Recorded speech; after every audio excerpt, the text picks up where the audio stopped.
Well, no, thank you, everyone. Thank you guys for joining us today. Thank you for joining me on to talk about Napoleon. How, John? How did I was going to say because you guys got to see it opening weekend. What did you think? We went to see it together at the Picture House at York. And I think it says it all. But 8 minutes after it had started, Paul's good lady disappeared to do better things elsewhere in the city. Oh no! Very astute woman. Uh, yes, wrote so. Wow, it was just stunning that so much was not given to so many who would pay to come in. As Churchill once said. Um, yeah, it was just mind-boggling in the absence of so many things. But it was so much like his great swashbuckling movies in that you didn't really get troubled um, with too much metaphysical input as to what was his motivation, but how keen he was on flailing his sword about and galloping out the battlefield on horseback. Um, Somewhere on the Yeah, South Downs, I think. I did actually end up dragging my father and my sister to it, and Dad was looking at me all the way through, particularly when we got to the Waterloo bits, and he was going like, and you could just see with my head in my hands, just being like, oh yeah, because anyway, yeah, interesting to say the least. Yeah, and I think everybody's been very polite. Um, and I come back, as I said to John at the time, with the couple of times both in print and on a podcast Hmm. where um, Ridley Scott is a brilliant cinematographer and comes back. Well, were you there? Um, when people are saying, "Well, should you not have used a noted academic to proof the script at the very least?"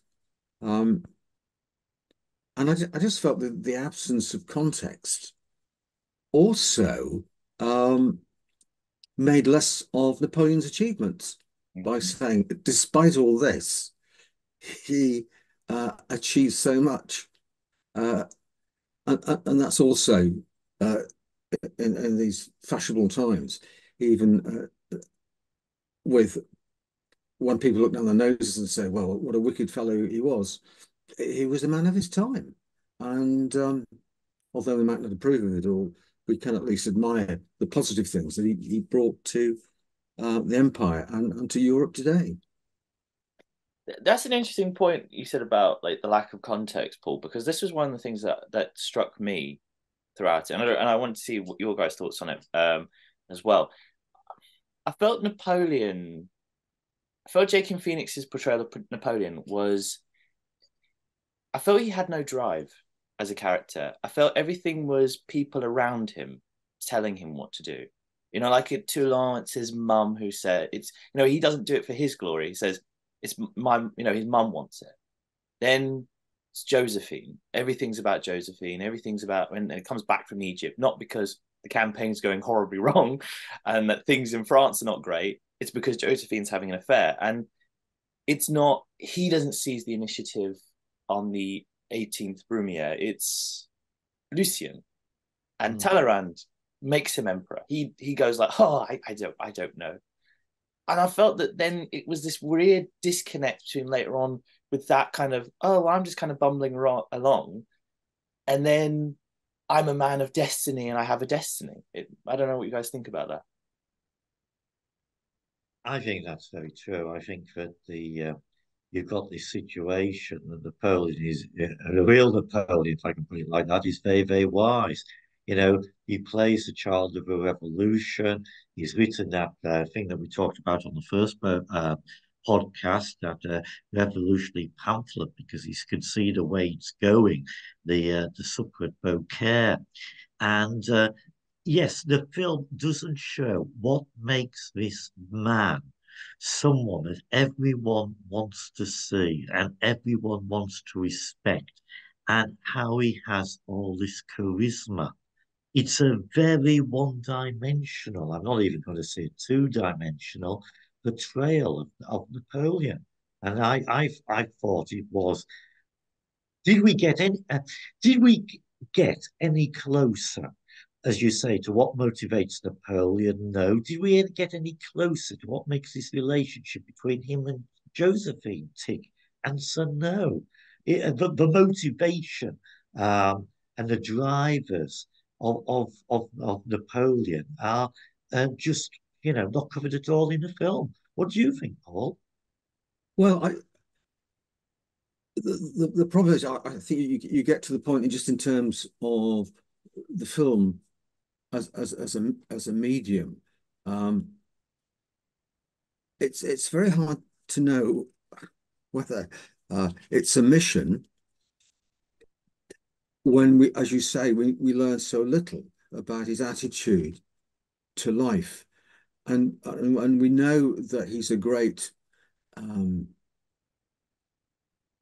a great stoic, and one of the things um, that comes out at times, say with the Egyptian campaign scenes, when we see someone who's presumably one of the scientists that's gone along and is inspecting the mummy, is this notion that he's interested in everything.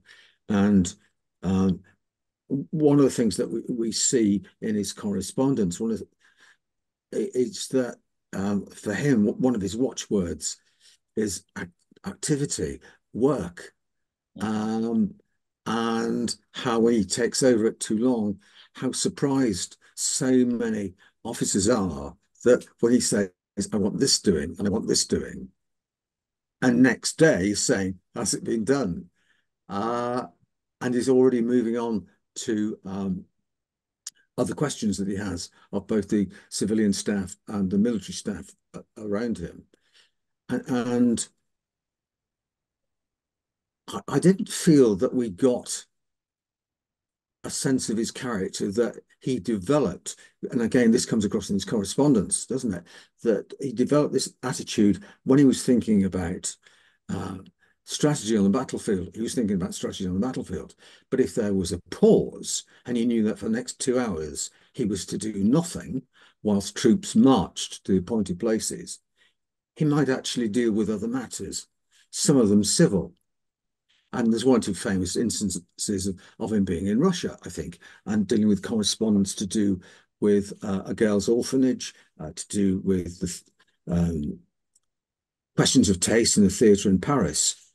And you're thinking, wouldn't you just have been working on the campaign? But he has this amazing ability to compartmentalize his thinking. And I think that, I forget where it is, but he when questioned about this in one letter, or it may have been Berthier writing, that he was able to deal with one matter, almost as though he had a set of drawers in front of him, and he'd deal with matters to do with the theatre and put that folder back in the drawer and close it and open another one about the supply of cavalry mounts, deal with that and then close that drawer. And so I think that notion of him being a man of the Enlightenment, a man of science, who is also ruthless, doesn't come across. The ruthlessness comes over I feel in a sense that he wants to do the right thing, but it's the right thing in terms of his own self-aggrandizement. And you almost want to compare him with Talleyrand, who Napoleon never trusts. And yet realizes he's a wonderful diplomat. And Talleyrand, as we know, has this amazing ability to take bribes from anybody and everybody. And you're thinking thoroughly, but as Wellington said, thoroughly bad hat. But above all, Talleyrand's interests, and as we know in 1815, are also the interests of France. And the one entity he wants to see survive is France. So And I think what you said there is really appropriate because, if you look at it, we worried about this, didn't we, when we were considering the trailer? We worried whether anything about Napoleon's lasting impact, the sorting out of the French economy, the sorting out of the French financial system, the Napoleon's gifts to education, the Code Napoleon, whether any of this was going to feature in this film to explain why Napoleon is still fondly remembered as a great statesman. And sadly, we were proved right. Nothing was. And if you're looking for a portrayal of this man, the civil code, the Code Napoleon, and Napoleon is, as Paul says, he can compartmentalize himself. He attends half the meetings of the legal intelligentsia of France to get all these civil law codes down to one law code. And Napoleon's there dealing with small points of this, small points of that. And this is a legal code still followed by 40 to 50 countries in the world. And it's not mentioned, which was a great. I was going to say, it's a really good point because I remember reading years ago, I think it was in Esdale's Napoleon's Wars. He doesn't, I mean, Esdale is no fan of Napoleon, as we know, but as he points out, is that yes, he does these great things in the great Code Napoleon, but I think this is where an historical advisor would have been really useful because, as Esdale points out in his story and his book, there are stories of Napoleon whilst he's doing the Code Napoleon and working with these practitioners. He's got a penknife, hasn't he? And he's kind of doodling away and doing things. Now, if we wanted to explore that kind of, which I think Scott was getting at, that's a perfect example right there of this kind of manic energy, this constant need to be doing something. Yes, that's very true.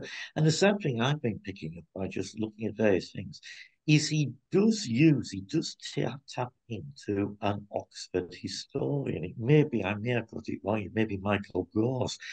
And they've asked the consultant, and the consultant said, well, I told him this was wrong, but he just insisted on doing it anyway. And that, I feel, is really, really sad. It's rather like when you had the Abel Gaunt's film of Napoleon, the one out of what would have been 6.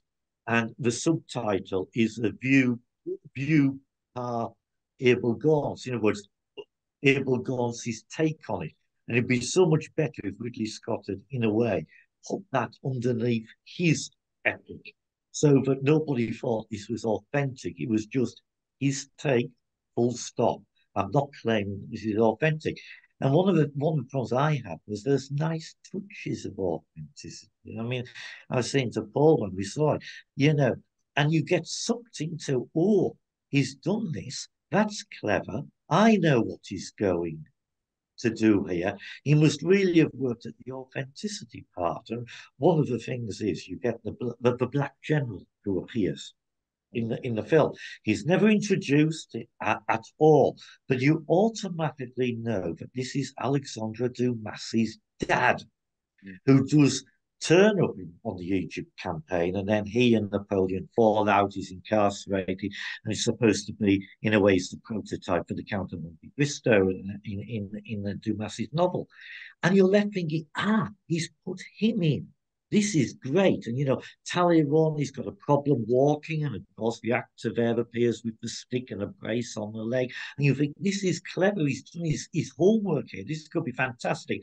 And then you get hit with the Howlers. And the Howlers, almost because of what he's done before, are even more injurious than if he hadn't concentrated on getting bits of accuracy right. And I found it all very strange. Very, very strange. Like you say, really odd choices. Again, I mean, if we wanted to explore the absurd angle, why didn't they include the famous hunt in, can't remember where it was, but the one that Berthier organised with the rabbits? Oh yes, yes. And where Massena gets shot in the eye by Napoleon, flings the gun over to Berthier and says, "You just shot the Prince of Essling." Yeah, it's brilliant. That's right. I don't know what, because I was sitting there thinking, well, if we're gonna go absurd then. Yeah. being chased back to your carriage by 1,000 rabbits. Like, Yeah. Yeah.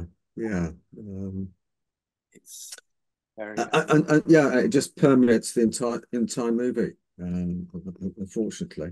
mm, Um, And you wonder sometimes if what's happened here is if you cast back to Ridley Scott's first film he ever directed, which is the 1977, The Duelist. So it's obviously Napoleonic. It was praised at the time for its authenticity, not as regards fact, because it's a work of fiction. It's historical fiction.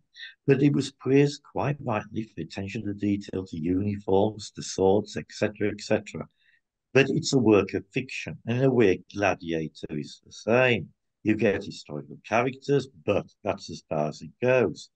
And you sometimes wonder if here Ridley Scott hasn't realised the problem is that he's dealing with a real life person for which there is loads of documentary evidence. And Andrew Roberts, quite rightly, when Ridley Scott has turned around and said, and Paul mentioned this, and you did, to historians, well, how do you know? Were you there? Andrew Roberts quite rightly said, no, of course we weren't, but many people were. And they left eyewitness accounts. And that, of course, is not what you get when Ridley's been playing in the historical field before in how you actually produce a film of historical fiction. And, it's a missed opportunity. yeah, yes, I think that neatly summed up, John. I think it is a missed opportunity. Um, and we will pass over the abysmal cinematography as well, because there were certain moments in there that I just thought, would somebody put in a bit of color instead of having everything this kind of desaturated gray? Because some of the photos, the set photos, looked absolutely beautiful. The uniforms looked glorious. It looked like the time, and they went for this awful kind of grayscale, and the desert was just brown, and it was so. Having kind of thought about some of the general thoughts on the film itself, and we've touched on this a little bit, Napoleon and Josephine, and this was one of the big things that we brought up last time, and that relationship between them. And I know Paul, you've already kind of touched on this, that we kind of didn't really. There's some odd choices, particularly around Alexandra of Russia, which I thought was interesting, with suddenly her in 1814. What did we think about the relationship as a whole? well, I mean, I think going back to this notion of Napoleon, I think as an isolated young officer in Paris. Um, I can I think simply, given his family circumstances, his realization, or the family's realization, that if they're to achieve anything in these difficult times, he has to go to the military school to make his fortune on behalf of the family. It's still quite ambivalent. And then the system of the military school works on him. He's won over, and he's won over to the ideals of the revolution. And I was listening to, I think it's Dr. Margaret Lister on a podcast with Dan Snow yesterday, and her point, she has an interest in the history of sexuality, and she was saying that it'll just in the end come down to the fact he just falls in love with her head over heels. And I was looking at there was a collection of Josephine's letters that disappeared, and an American author, a chap called Abbott, in 1856, he produces a lot of these, and I'll just give you bits of one of them. I'll just give you bits of one of them that I think just summed up his attitude. And this is dated Arcola, September 17th, which is just a few days before the bridge at the battle itself. My adored Josephine, At length I live again. Death is no longer before me, and glory and honour are still in my breast. The enemy is beaten. Soon Mantua will be ours. Then thy husband will fold thee in his arms and give thee 1,000 proofs of his ardent affection. I am a little fatigued. I have received letters from Eugenie and Hortense. I am delighted with the children. Adieu, my adorable Josephine. Think of me often. Should your heart grow cold towards me, you will indeed be cruel and unjust. But I am sure that you will always continue my faithful friend, as I shall ever continue your friend and fond lover. Death alone can break the union which binds us together. Our sentiment and sympathy have formed. Let me have news of your health. 1,000 kisses. Bonaparte. And at this time, Josephine is at Milan. And there are dozens of letters like this in the collection of letters that Abbott produces. And all of them speak in these affectionate terms.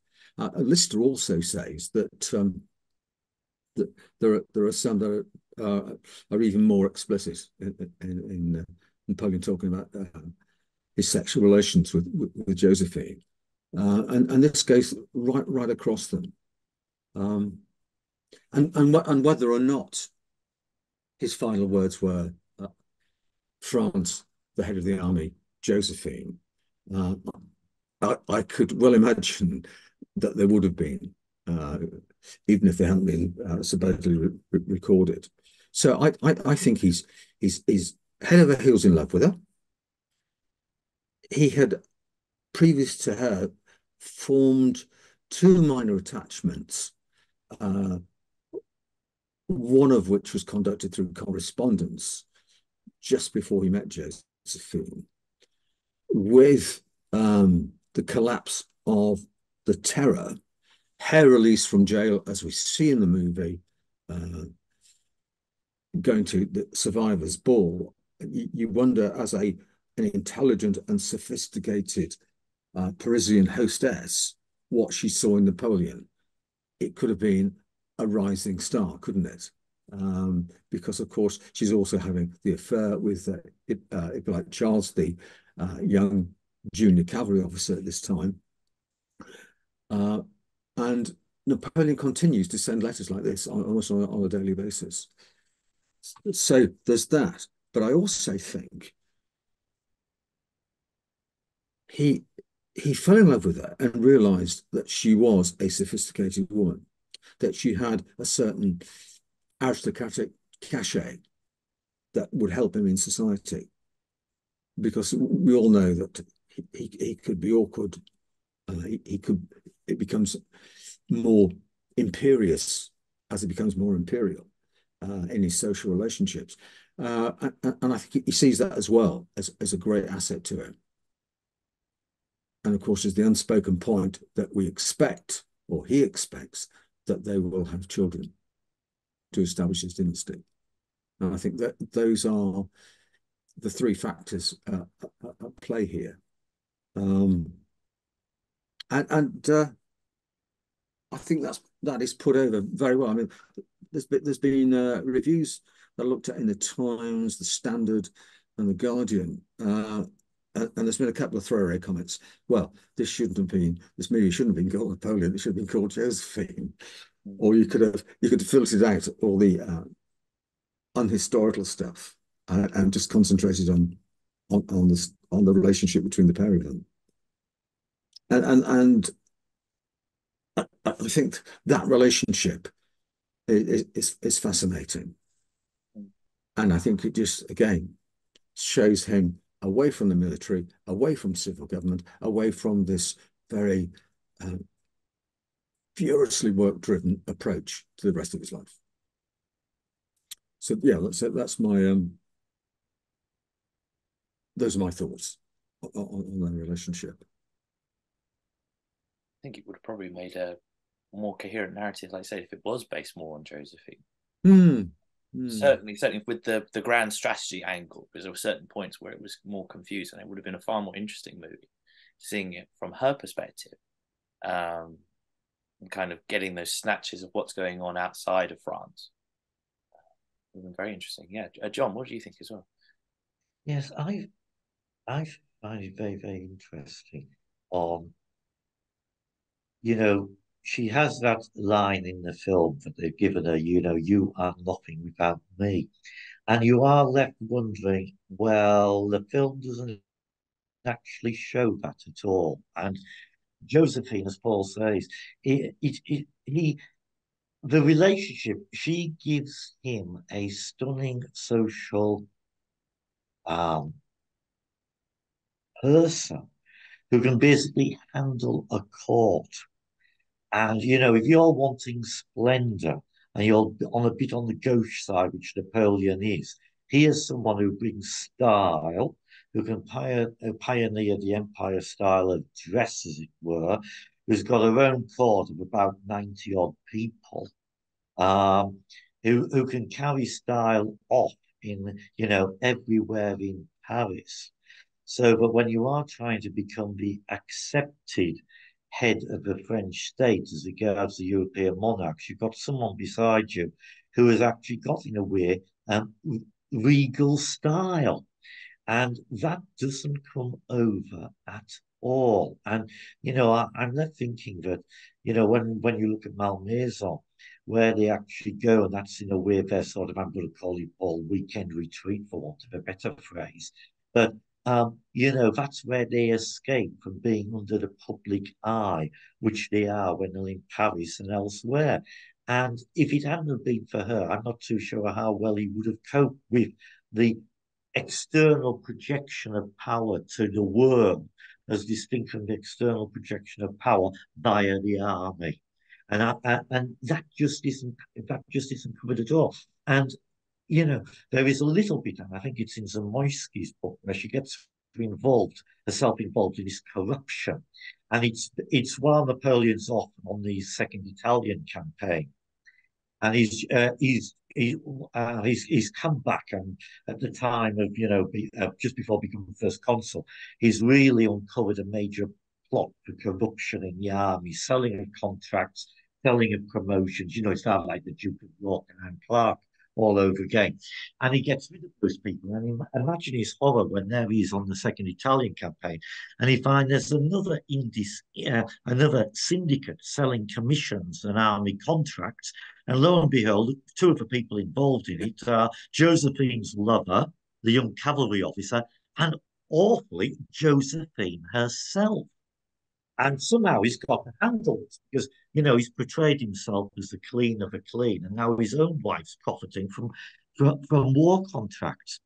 And she writes this letter to Hippolyte Charles saying, look, he's sent people to investigate all of this. You've got to say that you and I haven't seen each other for a particular period of time. You've got to turn around and say you're not living in the same house as a bloke who's been masterminding all of this. And for God's sake, keep my involvement out of this. And you think that would have been wonderful to actually have this woman who all the problems she's had in the past, the family was desperately short of money before the revolution, never mind what happened after that. And she's accumulating all this wealth, etc., etc. And that would have given us a much more faceted portrayal of what I think is a very understated and written off woman, to be honest. As I say, it's almost like after 1809 just vanishes from the historical record. And I know that Scott kind of carries on with that, but is there any evidence that he was still, because I think I remember, I'm not sure if it was you, Paul, who was saying last time, that they were kind of carrying on some form of correspondence later on, or am I misremembering something? No, you're right. There is correspondence, and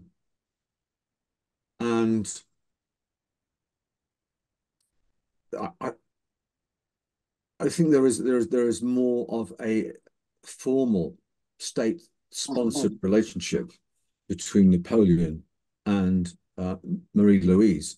You might recall in the movie they meet, and in fact, the marriage ceremony takes place in Vienna, and Napoleon's not there.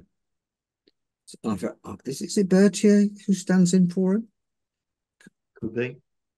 Anyway, so he's married by proxy to Marie Louise, and of course, the idea is to uh, knock away one of the major pillars of the likely next alliance against him. This will obviously prevent or hinder Austria from taking part in a coalition against him. And I get the impression that Marie Louise, not surprisingly, she's very young, so she's able to provide him with a son, but she's very wary, I think, of Napoleon. And when she is told that she must 14, she says, well, I can't go without my husband's permission. But she's very easily persuaded to leave, and very quickly is taken back to Austria. And of course, as we know, Napoleon II is then brought up very quietly as an Austrian prince. And we do know that Napoleon continues to write to her and says, I hope you won't be too disconsolate at the idea of coming to live on Elba. But he never seems to have pressed that. And I think at the same time, in a very modern way, and from his perspective, he continues to write to Josephine that his view being that we've done the right thing by the state, and it's great that you've seen that we had to do this, but I still want us to be friends. And Josephine, I think as is portrayed in the movie, it just continues to be very saddened by the breakup of her marriage. Now, to what extent the mixture of affection and power are to be balanced, I wouldn't like to say, but that relationship remains. So I think that's as far as we go in terms of understanding what his relationship with Marie Louise and Josephine was towards the end of the empire. Oh, in the film, one of Ridley Scott's takes is a reason that he invades France again in 100 days is he's found out that Josephine's ill. In truth, he already knows she's dead. Yes. Because doesn't he get the news on Elba that she's dead, and then he locks himself away in a room for a couple of days or something? Yes, there is that. You just nailed it, John. I can't remember who reports it, but that he basically locks himself away for 2 days and is just distraught and is heard to be weeping. Yeah, there's also a note in the letters that when Josephine, again in the 1790s, is at Milan, and Napoleon's writing to her every couple of days, when she comes to visit him, she sees a cart full of French wounded going by, and she's so overwhelmed that she starts to weep. And Napoleon just becomes very angry on her behalf and basically says, the Austrians shall play for this, to have made my angel weep. So again, yeah, a marker of the relationship and the affection that he returned towards Josephine. But I don't think we can go any further than that. And to what extent that I think that sense of loss, of betrayal that Vanessa Kirby plays in the divorce proceedings.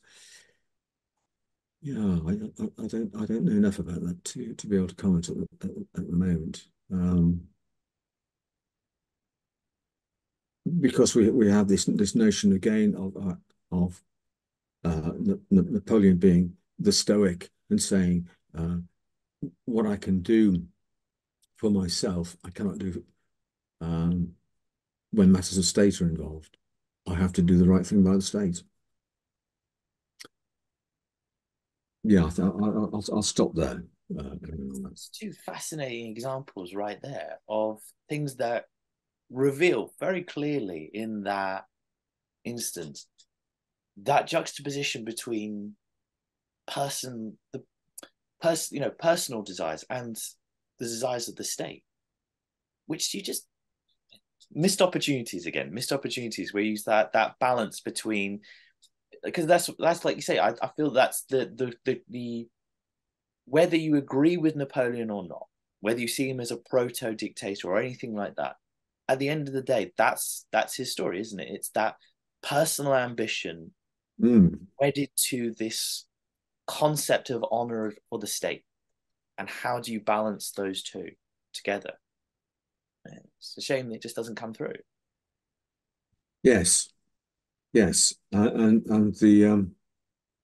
and all the time this phenomenal work rate, as John said earlier, he attends meetings of various worthy bodies, whether it's to do with finance or social matters at a national and international level, in order to create the right conditions for a stable and basically meritocratic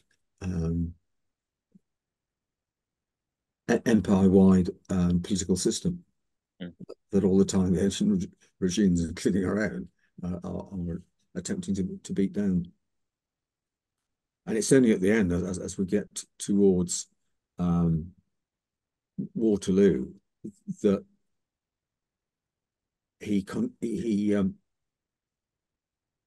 starts to believe himself too much as the guy with all the answers, and as Munro Price in The End of Glory says, I think in 1814 there are records in the Austrian archives that show, I think there are 3 significant attempts to say if he will accept the pre-revolutionary boundaries of France, the Allies will come to a compromise and will allow him to retain the throne. But by that time, even though the Marshalate are saying we cannot go on like this, there are not the resources, and the people of France have had enough war.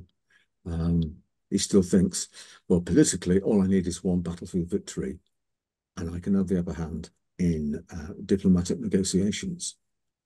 And what a change from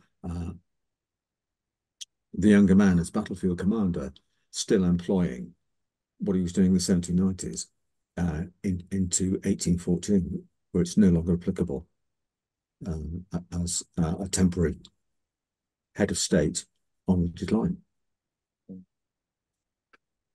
And I thought that was also a missed opportunity in the film, whereby you had this jump from Russia to abdication. The disasters of 1813, Leipzig example, the celebrated 1814 campaign are not covered at all. And surely it would have been very interesting to, if you were looking on this as, rise and fall epic, where you've got Napoleon winning all these small little victories in the 1814 campaign, but it doesn't matter any longer. And the realization that it doesn't matter because the numbers are so overwhelming. And yet, in the film, it's right. As a result of Russia, he's forced to abdicate. And yes. No. Yeah, I think that's a really good point, John, that by 1814, it's Alan Forrest who makes the point in one of his earlier books that there is definitely some evidence that there is a steady increase in the number of potential conscripts damaging their trigger fingers to avoid conscription into the French army. And he says that this is an indicator of where society is going. And he knew better than most of the people in central government what was happening, because, of course, he insisted on there being departmental police reports brought to him, unmediated by anyone else, whenever he was in Paris, so he could see what the mood of the people was. And famously, he said, it, it may not be entirely accurate, but it never lies, in terms of just giving a snapshot of what the people are thinking. And it was there. But again, I think he started to believe in his own mythology by that time. As you say, John, it doesn't matter how brilliant these minor victories are. Ultimately, the steamroller of Austria and Russia are not going to be stopped by mid-1814, when also everybody else has learned how to wage war in the Napoleonic manner. Yeah. And like I say, if we're going to go and have a look at this, as like how in some of the interviews I've seen, Scott seems to be going, is that he is a proto-Stalin, he is proto-Hitler. You could make a very clear connection with films like the Fall. I think it's The Fall or The Bunker. There was a version. I know there was one with Alec Guinness, and there was one where he played Adolf Hitler, and then there's another one where the German version, the German film, which the name of the actor escapes me, and you could make a very clear similarity there with that embattled, Marmont will save us, he will advance from Paris, which they do in a way with Waterloo when he's there in Fontainebleau with in the original Waterloo film, because he does have that scene where the Marshalette come around him and they say Marmont's not going to do anything. It's not going to be Steiner's great counterattack, which is what Hitler was expecting. It's all over. And I think that was another missed opportunity. And that brings me nicely onto the Marshalette. I think, what do we all think of the 10 seconds they got on screen? Well, it's 10 seconds if you're being generous, isn't it, really? And I think it is all summed up by one of the things that was great, I felt, about the old Rod Steiger, Christopher Plummer film was the attempt to get actors who actually looked or bore a resemblance to the people whose role they were playing. And I think it sums it all up, where you get poor John Hollingsworth, who's been tasked to play Ney, who actually now has apologised to the Ney family to say, well, look, when you see the film, you'll find I look nothing like your actual illustrious ancestor. I have not got red hair. I have got a drooping moustache. And when I pointed all of this out to Ridley Scott, one of his aides came back to me and said, here's what he wants you to look at. And Ridley Scott had taken a picture of John Hollingsworth and doodled a beard on it and then handed it back. And you do feel that that sort of sums up the betrayal of the Marshalette. I mean, who do we actually see here? We don't really get a proper indication that Ney's Ney. We know it is Ney. We're lucky that, but at too long. We can, and also in the Egypt campaign, where the officer comes back with a PS, your wife's having an affair with the cavalry officer, as you know, but that's because of our knowledge. You don't get any of the idea that Napoleon is surrounded by these guys who are so very good. I mean, in the film, where is Davout? Where is Massena? Where's Soult? Where's Grushing? Oh, and indeed, where is Grushing? His 30,000 men, yes. Like you say, I mean, I spotted Davout because he had the glasses in the background a couple of times in Russia. Who was it? Berthier is the guy who's in the background, which I thought was complete travesty, because Berthier is. How many times have we mentioned Berthier just in this? In this, I mean, he's a. I've always found him a fascinating individual. He's so important to Napoleon. And when I spotted Ney, I actually thought it was Murat, and I was very disappointed to find that Murat never appeared. Well, and again, missed opportunity given um, our current interest as a nation in military mental health.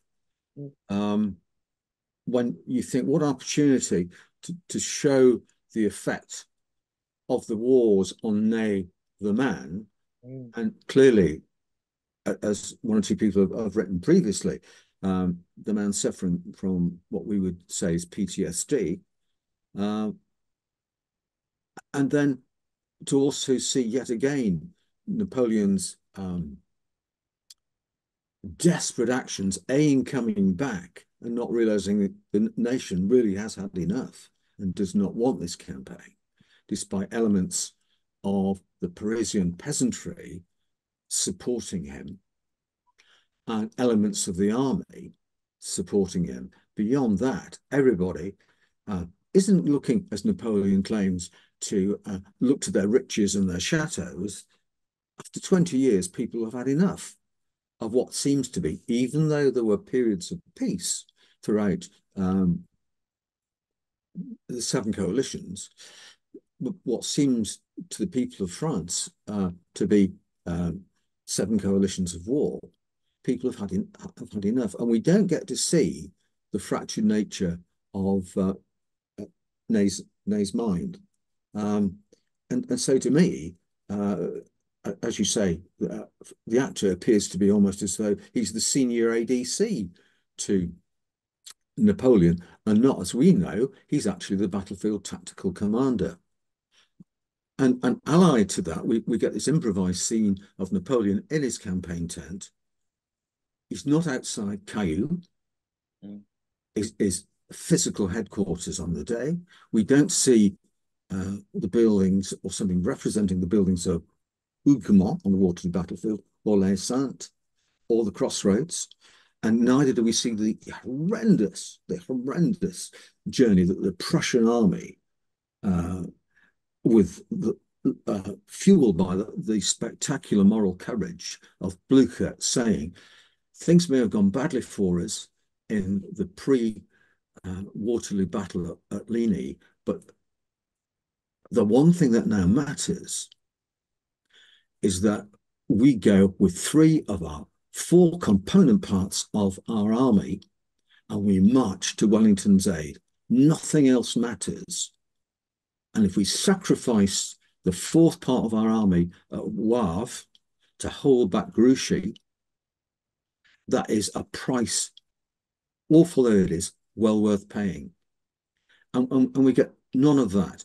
We get none of Ney, who must have been so torn, having supposedly declared to Louis XVIII, but weeks before, that he would bring back Napoleon in an iron cage, having broken his bond to the king, resumed his relationship with Napoleon.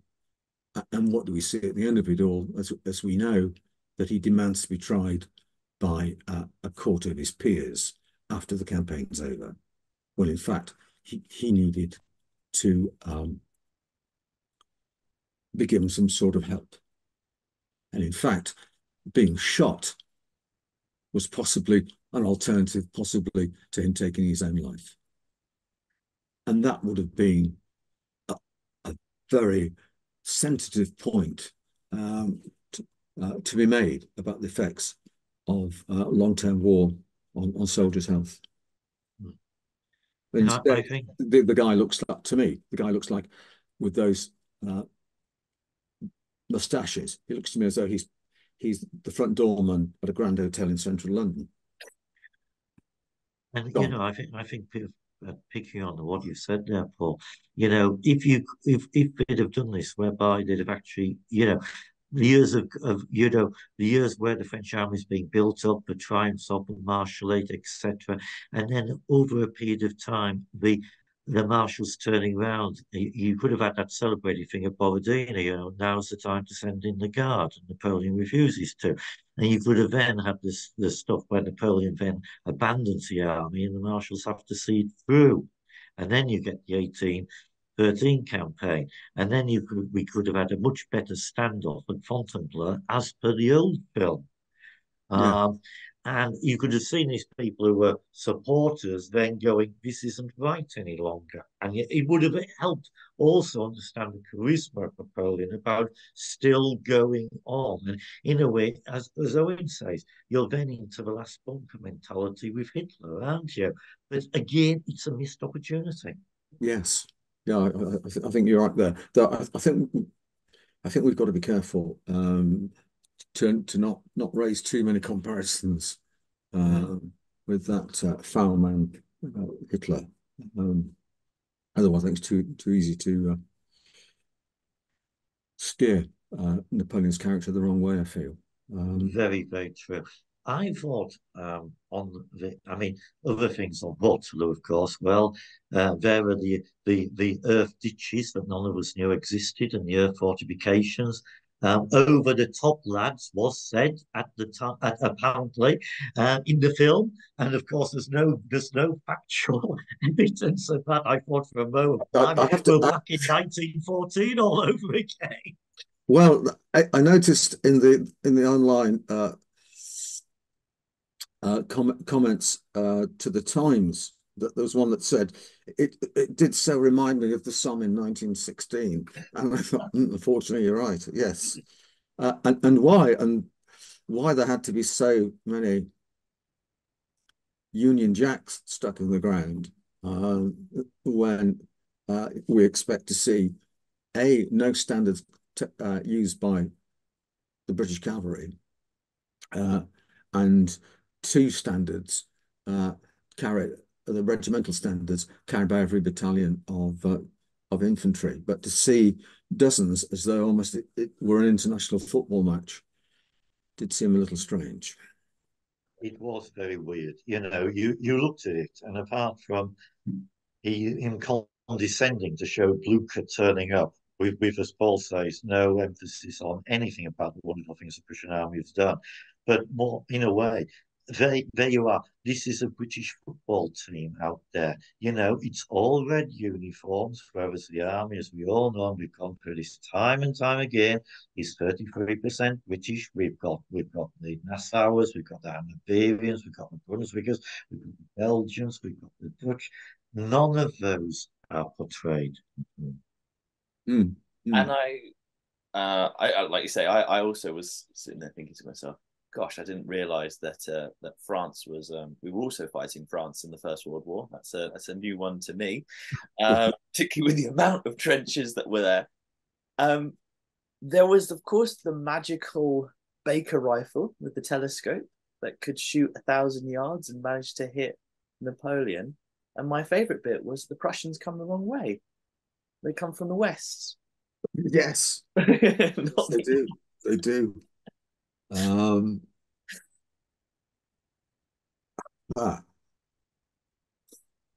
Well, I suppose the one thing on his treatment of Waterloo I thought was interesting to see was the deployment of the British troops from line or column into square.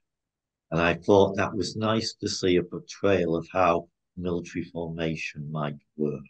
But I've got to say the rest of it, I'm struggling to say anything. Indeed. Indeed. From what I understand, the historical advisor for it is ex-army. His name is Griggs or Briggs, I can't remember. And he did the the military choreography for War and Peace that came out in 2016. He's also come out on the defensive and also said that, well, we weren't all there, so how are we supposed to know what had happened? Mm. But yeah, I was a bit shocked with the amount of infantry charging at each other to start hitting each other with bayonets. Yes, it did seem to be almost looked like a 16th century village football match as the let forward. And then some people just borrowed some horses and galloped through the middle of them. There's no notion of blocks of cavalry or infantry manoeuvring to be able to bring either musket fire or shock action to a particular point in the battlefield. I think I'd also like to mention as well the use of cannons. I don't know why there's this thing of cannons are being used as portable fire support. Because like at Toulon, they don't just turn the cannons, there's all these cannons that the British and their allies have arranged. And yet for some reason Napoleon brings more to the fortress when you could just turn those around. And I think I'm hoping I say this right, the Opolchim in Russia also have portable mortar batteries for some obscure reason, which they drag into the forest. Mm. I was thinking, this is all a bit, I'm not sure why there's this sudden use of cannons being very portable, because they're, at least as far as I understand, they're very heavy, very hard to maneuver, not great for things like ambushes or having to drag them up a wall. Yeah, I just so Well, but what about Wellington? I thought Rupert Everett made a suitably splendid nosy. Quite whether he was ever cursing Napoleon as vermin, as he does at the Congress of Vienna, I'm not so sure. I think when he was appointed to that diplomatic post, I think his language would have continued to have been severe, but neither blasphemous nor scurrilous, given that Napoleon is still technically the head of state when he makes those statements. I thought it was interesting as well that fleetingly, I'm sure, we see Louis XVIII at the Congress of Vienna. I'm afraid you're right, Paul. We do. Right. And of course, he doesn't. No. But I thought it was good that Talleyrand is shown at the Congress of Vienna, and again, the great survivor, again batting for France, even in these desperate times. And I thought the way the actor just sort of looked about himself as if weighing up what's my next move was a nice fleeting moment as to what his role was as he saw it. It's a really good point. It's such a shame that, like you said, there were those fleeting glimpses of something in there. Unfortunately, they kind of just get scattered. But yeah, John? What are your thoughts on Rupert Everett's the old Iron Duke? Yes, I'm with Paul on this. I think that Wellington would have referred to him as Bonaparte. He wouldn't have referred to him as, certainly as vermin. I mean, and of course, let's just deal with the humdinger at the end, where, as Paul mentioned before, Wellington and Napoleon never meet. And of course, we have a humdinger instead of a member of a diplomatic corps going out and telling Napoleon he's off to St Helena. We have this thing where the Duke of Wellington is sent in the film to do so. Of course, that doesn't work as well. But I think if you were going to get one modern actor to play Wellington, then it is going to be Rupert Everett, because you've got the actual facial features, but you've also got that aloofness, which is a very different personality, but a very important one, because Wellington, of course, contrary to Napoleon's leadership style on the military, Napoleon set the vision, get the marshals around, let's talk how we're going to do it, etc. Off you go, you've got your orders. Wellington is cold, he micromanages down to the minutest level. He's going to take all the responsibility. He's there at each key stage of the battle. And you get that in the persona that Everett has actually tried to portray. I mean, obviously, Plummer would have done it better, but we haven't got Plummer to call on. So I think the portrayal of Wellington by Everett was as good as could have been done, I think, looking at the modern actor cadre. Yes, on that point, and I assume we all think that was filmed on board HMS Victory, the breakfast scene with Wellington.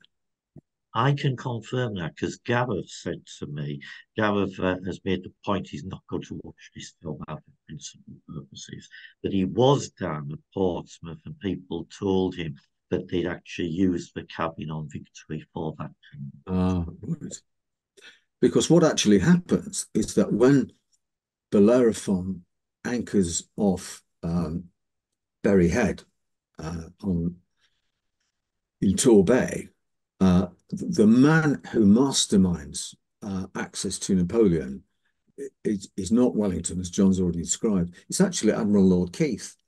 And Maitland, who's the captain of Bellerophon, in his published accounts of the matter of his interaction with Napoleon, he says as soon as they make anchor in Torbay, and Lord Keith, then 2 bays up, is informed, Maitland receives his instructions in his book. He says that Keith makes it quite clear that no one is to come on board the vessel who isn't already a member of the ship's company. And that includes wives, relations, for whatever reason. The only people who are authorised to allow, relatively speaking, strangers on board are the government in Whitehall and himself as commanding the Channel Fleet. So Napoleon doesn't meet any strangers, and the government have already decided there is no way that Napoleon is going to be allowed to land. And I forget who it is who says, and it may be Keith, was he to spend 5 minutes with the Prince Regent, they would become the best of friends. So that, you know, that's all summed up there. And as John says, I think it's Bunbury at the War Office who brings the formal letter to Napoleon and reads it out, I think with Keith translating and then someone else being employed as translator because Keith can't quite cope with the language. It's then read out and translated into French for Napoleon. And then he says, well, I might as well do away with myself. I'm not going to St Helena. And in the end, has to accept he has absolutely no authority in this matter. And other than physically resisting and humiliating himself, he can't prevent himself being sent to St Helena. Yeah, I thought that was but Napoleon does try to ingratiate himself. All the records show he tries to ingratiate himself with the sailors on board Bellerophon. He does the same on HMS Northumberland when he transfers to that. And when they first pick up sight of the south coast, he says how charming the countryside looks. And I think he still has some hopes that he may be allowed to settle in England and live the life of a private gentleman, possibly assuming a name of one of his former comrades, and to live a discreet life outside of London. And as we all know at that point, there's no way the government can live it. Didn't he say, yeah. Isn't that the thing he said, I'd like to live out my retirement traveling England and visiting the small shops of the country or something like that? Well, I might be paraphrasing.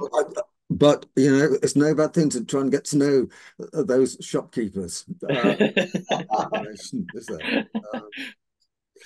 Yeah. Wow. Well, thank you so much for your time on this, and thank you so much for having a chat about Napoleon by Ridley Scott. I do have some interesting news though on the horizon. We have heard I've been following this for a little while now, but Steven Spielberg has got the rights now to Stanley Kubrick's script for Napoleon, the one that he wrote, and after was it Space Odyssey? And he's got the rights for it, and he's planning on making it into a series for HBO. So it's in the works at the moment. It was announced in February, confirmed in July. I don't know when it's coming out. Now that is fascinating because Kubrick actually lived just a few miles up the road, and he was going to produce this epic on Napoleon, and of course there was a misscheduling, and it came out at the same time. He was due to go into recording, and then of course Waterloo came out because Waterloo was a financial flop. Then Kubrick put it on the back burner, but he said that he actually went through a mass of research on Oh, what this film was going to be. He spent hours, and apparently there were bookcases. He just immersed himself in everything Napoleon. So if all that paperwork and everything has been handed over to Steven Spielberg, and Spielberg actually uses it, that could well be worth looking at. I think to back you up, John, I read somewhere that Kubrick could actually tell you down to almost the time and the day what Napoleon was doing each year. that's how detailed it was. And as I say, it's going to be I think it's a 6-part series, miniseries. So because Spielberg had a hand in Band of Brothers. He had also had in Pacific as well. So and also, Owen, it's just serendipity, but I did watch a couple of YouTube interviews with Spielberg and with Daniel Day-Lewis about the making of Lincoln. Oh, right, yeah. And I was so impressed both with Spielberg's attention to the major text that they used, and that they did have the academic on during one public Q&A session, I think in New York, and I was so very impressed with what he'd done with Lincoln and with Band of Brothers as well. I thought it was just a tremendous representation of those events. Wow. Well, Owen, thank you so much for allowing us to end on a positive note, which I think is fantastic. Well, I was going to say, if we'd all like to, we could come back and have a little mini series to catch up on the Spielberg one when it comes out. Napoleon series, they're like buses. You wait, you wait 20 years and 2 come along at once. There you go. Yeah. You wait for a company of soldiers and the whole division comes by. Wow, that'll be grand. That'll be grand, Owen. Yeah, excellent. Wow. So, well, thank you, everybody, and hopefully we'll see you all next time. Well, they've got the winter lecture series coming up. First one tomorrow. Yeah. Yep. So starting tomorrow. So starting from this month, we're going to have the winter lecture series running all this winter. So if you want to find out any more information on that, do consider joining the Waterloo Association. Hopefully, we'll see you at one of our future events. So thank you very much. Fantastic. Thank you, Owen. Bye, Paul. Cheerio, John.